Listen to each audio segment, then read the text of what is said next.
Hi, I'm Jovi Angel Minerva, second year Criminology and Section Delta. So, I'm going to discuss the theory and philosophy of police service. In PNP mandate, Republic Act 6975 entitled an act establishing the Philippine National Police under a reorganized Department of the Interior and Local Government and other purposes as amended by RA 8551. Philippine National Police Reform and Reorganize Act of 1998 and further amended by RA 9708. In PNP's seal, meaning and symbolism, as you can see in the picture, the seal has sun, shield, service, honor, and justice, 3 stars, lapu-lapu, and laurel. Next, the PNP badge, meaning and symbolism. They are Philippine monkey-eating eagle, the national bird, which symbol of swiftness, ferocity, power, courage, and immorality. Also, they are PNP shield, which symbolize the protection of all citizens. And also has 3 stars, which stands for Luzon, Visayas, and Mindanao. The 8 sun rays. These represent the 8 provinces whose ideals of courage, gallantry, patriotism lead to their revolt against Spain. Lapu-Lapu. These symbolize the bravery of Philippine National Police. Also, they are service, honor, and justice.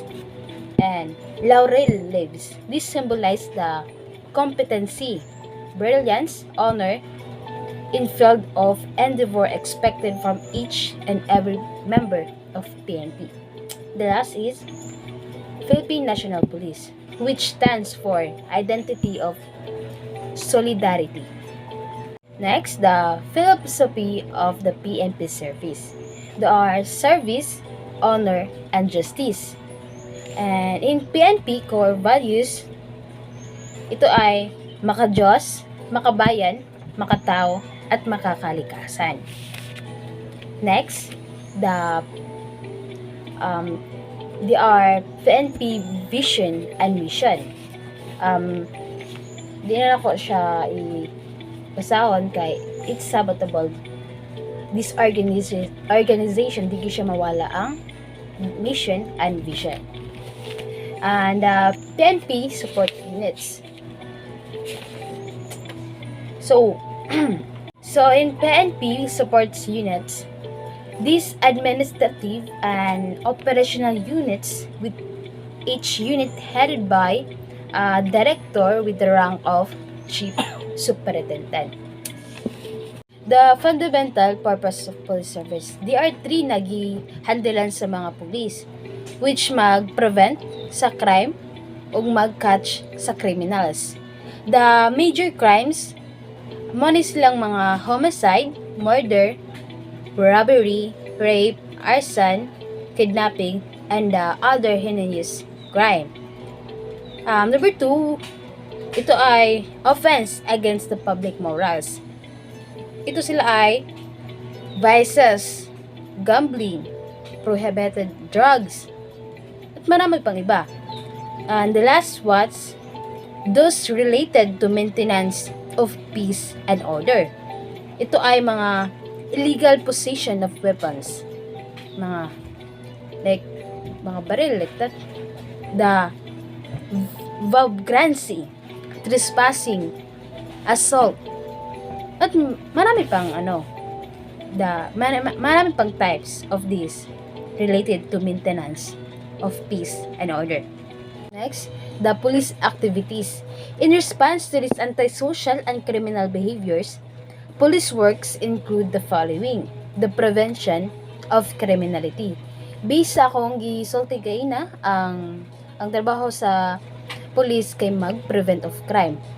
And also to pangitao nila ang root sa cause sa crime. And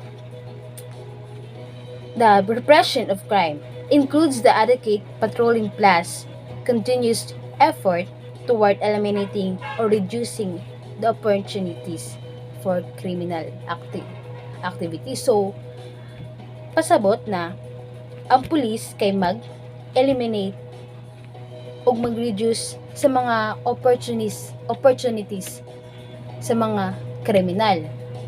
O, maghimo sila like mga batas, mga nana. Maghimo sila mga rules sa atong community. Next, the apprehending of offenders.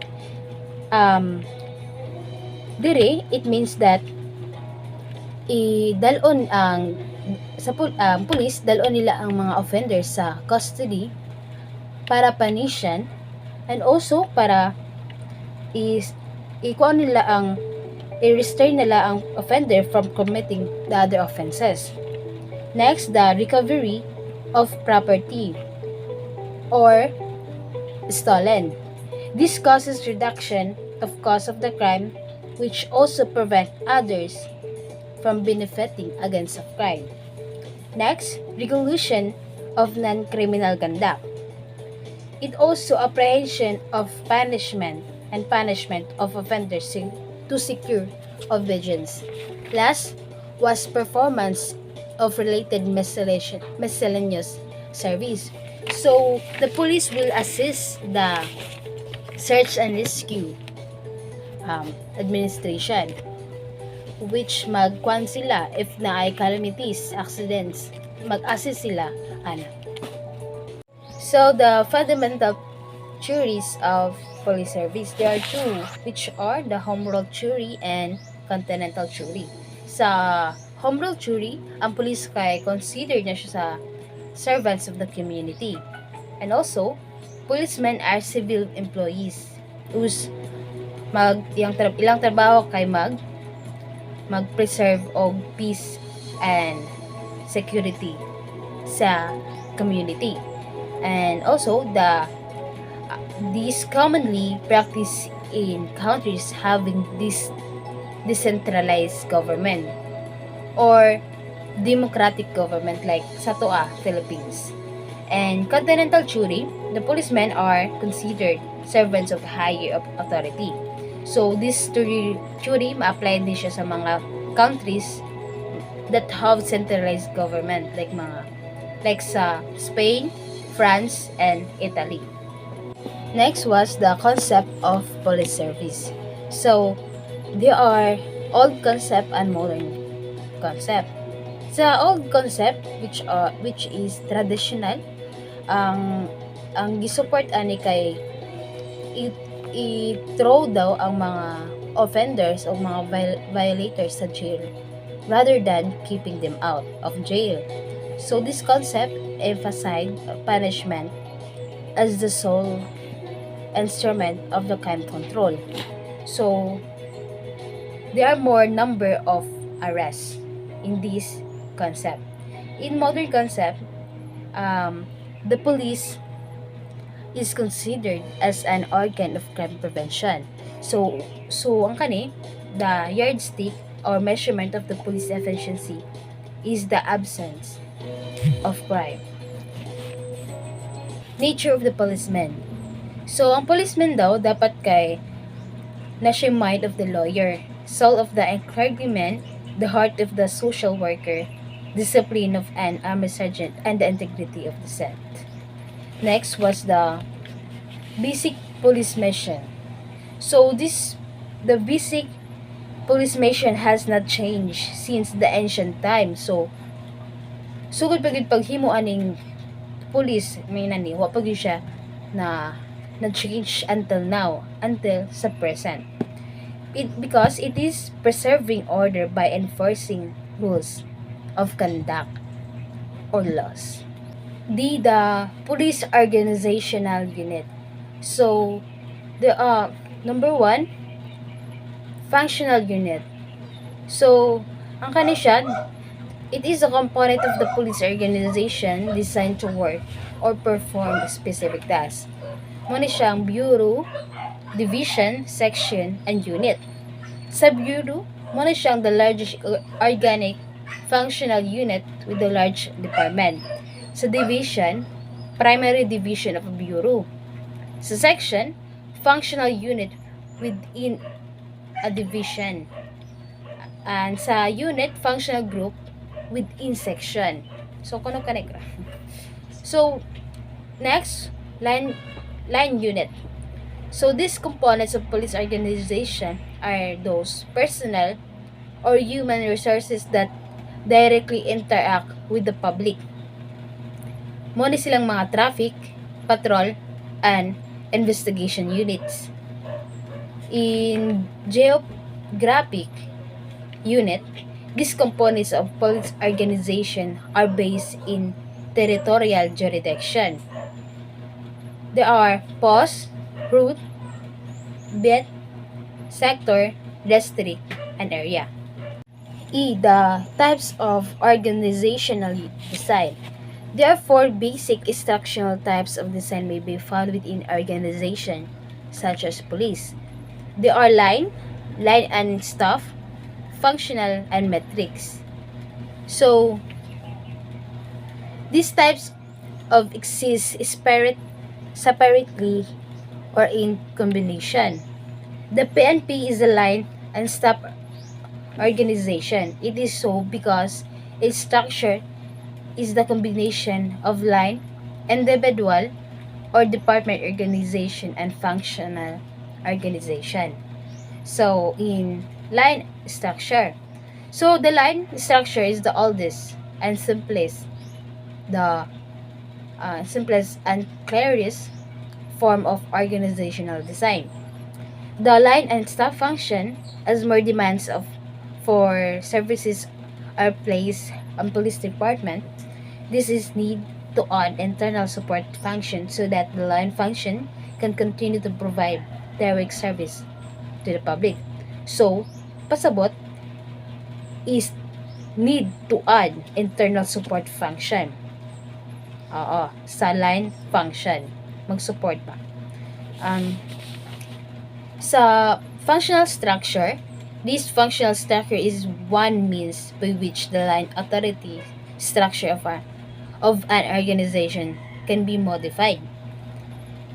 So, the obvious advantage of this type of structure is in the maximum and specialized units. The principle of the police organization. There are 7 of it.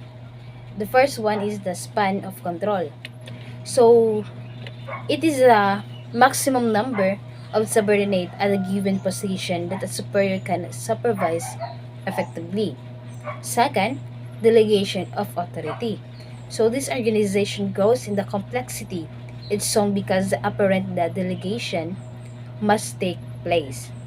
Third, authority involves the right to make decision, give orders, and expect to be obeyed in relation to work assignment. It is the right to require action others. And also, number fourth, responsibility and accountability.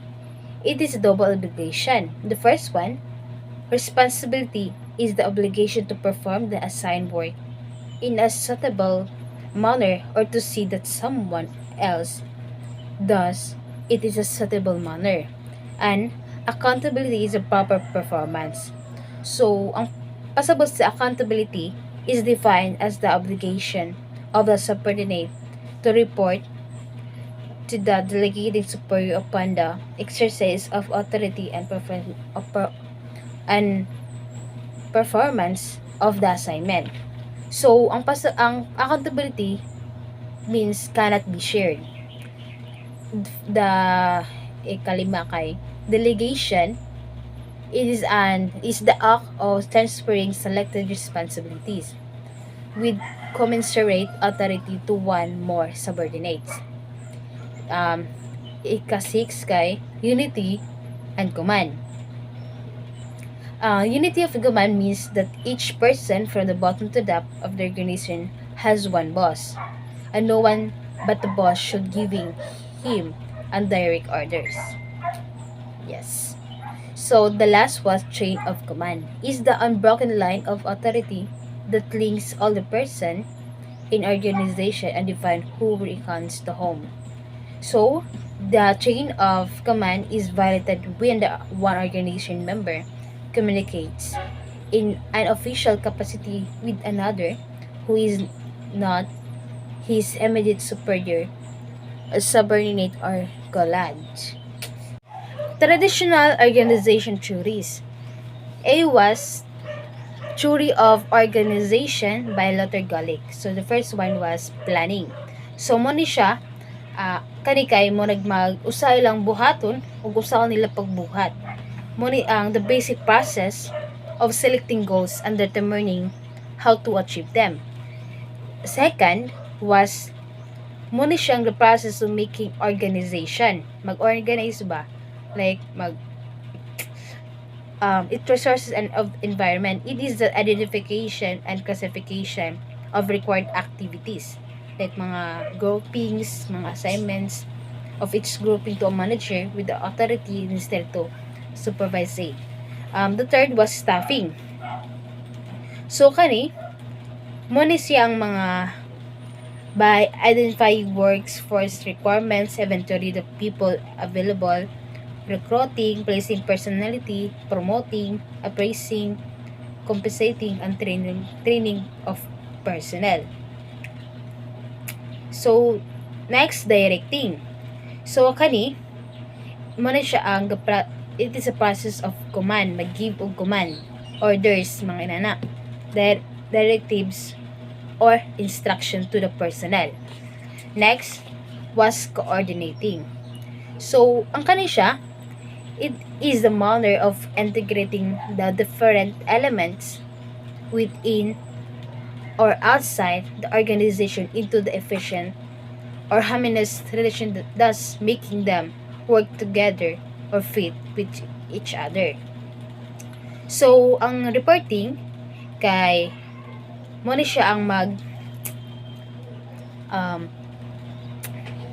mag-records, mag-research, mag-inspection. The lastly, budgeting. It is sabatable naman kay mag-budget og kwarta ba. All that goes with budgeting in the form of fiscal planning, accounting, and control. The bureaucratic management by Max Weber. It has hierarchy, division of labor, rational rules, record, the rights associated with the position of are the property of the office and not the office holder, merit and maintenance of personal relationship because the rational decision can only be made objectively and without emotion. Administrative theory by Henry Fayol includes division of work or specialization, authority and responsibility, discipline, unity and direction, subordination of individual interests to the general interest, remuneration of personnel, centralization, scholar chain, order, equity, stability of tenure of personnel, initiative, and lastly, spirit de corps. Open system theory. This organization described as flexible, adaptive, and organic or association with open system theory. So A was the human relation approach. So this was developed in reaction to the mechanistic orientation of traditional organizational theories which were viewed as neglecting or ignoring the human element. The number one was Maslow needs hierarchy. Muna siyang mag-arrange like mga rungs on a ladder from the lower order to the higher other needs. The first one, the psychological or basic needs. Second, safety needs. The third, belonging needs and love needs. Fourth, esteem needs. And lastly, self-actualization needs. Number two, the Herzberg's motivation, hygiene theory. The hygiene factors relate to the work environment while the motivators relate to work itself. The contingency theory. Mali siyang mag-recognize that many internal and external environmental variables affect the organization behavior. So, because these variables differ according to particular situation, there is no one best way for structuring and managing diverse types of organization. In theory Z, mali siya ang this includes the job of the security for workers, participatory decision-making, group responsibility, teamwork, and informal controls. And lastly, the Mark Gregor's theory X and theory Y assumption. This is under the behavioral science theory. The assumption of the chief of the unit toward his personnel determines how he manage them. So, makita man ninyo sa sa picture um, the meaning of the sa theory X and Y. The new paradigm administration. The first, chaos theory. This theory is used when too much happens too fast. Things seem out of control and collapse of the organization seems not only possible. B was quantum theory.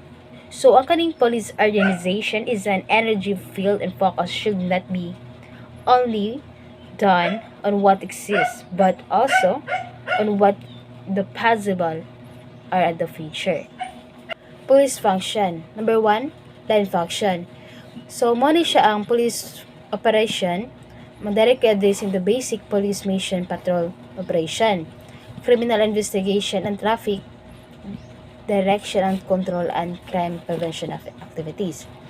Number 2, staff function. So, mo ni siya ang ga-support sa line function, either directly or indirectly. Like katong mag-research, inspection, police record system, communication system, budgeting system, crime laboratory service, and community and public relation. So, akaning staff function, gamit yun siya line function. So, akaning staff function can be auxiliary or support service and administrative service. Akaning auxiliary magad kay, muna siya ang communication and crime laboratory services, which give immediate assistance to the operation line elements. Yes. The letter B was administrative service. So, from personnel and training which provide services that are less immediate assistance and supportive if the entire police department. Section 14 is Section 30 of Republic Act 6975. This Section 30 was general qualification for appointment. So, no person shall be appointed as an officer or member of PNP unless he or she possesses the following minimum qualification. So, dapat ikaw ay citizen of the Philippines, person of a good conduct, of good moral conduct, must have passed the psychiatric or psychological drug and physical test, must possess the formal or baccalaureate degree from a recognized institution of learning, must be eligible, dapat yun na, must not have been disowned or discharged from military employment or dismissed sa serbisyo, yun na, must not have been convicted, so dili ikaw wakay history sa presohan, dili wala ka na convict, wala ka na preso, yun na. And lastly, imong height kay sa lalaki 162 cm at sa babae 157 cm. So, mo na siya sa qualification sa PNP in the Act of 6975. In Section 15, waivers for initial appointment to the PNP, the AWE, or age, height, weight, and additional requirements for initial appointment to the PNP may be waived only when the number of qualified applicants fall below the minimum annual quota, provided that ang applicant shall not below 20 years old or more than 35 years of age, provided further that the any applicant not meeting the weight of requirement shall be given reasonable time but not exceeding 6 months. Yes. Provided furthermore that only applicants who have finished second year college or have earned at least 72 units leading to bachelor degree shall be eligible for appointment. In Section 16, selection criteria under the waiver program. So, the selection of applicant under the waiver program shall be subject of the following minimum criteria. A. Was applicant who passes the last disqualification shall take precedence over those who possess more disqualification. B. The requirement shall be waived in the following order: age, height, weight, and education. Attrition by attainment of maximum tenure in position. So the maximum tenure of PNP members holding key position is hereby prescribed as follows. So sa position na ay chief, which 4 years iyang serbisyo. Deputy chief 4 years gapon, security and staff services 4 years gapon, regional director 6 years, and lastly provincial and city director which 9 years. Attrition by non-promotion. So any PNP personnel who has not been promoted for continuous period of 10 years shall be directly retired or separated. And attrition by other means. A PNP member or officer with at least 5 years of accumulated active service shall be separated based on any following factors. And the promotion system. So within 6 months, after the effectivity of this act, the Commission shall establish system of promotion for uniform or non-uniform personnel of the PNP shall be based on merits, on the availability of vacant position in the PNP. Thank you, and thank you for listening.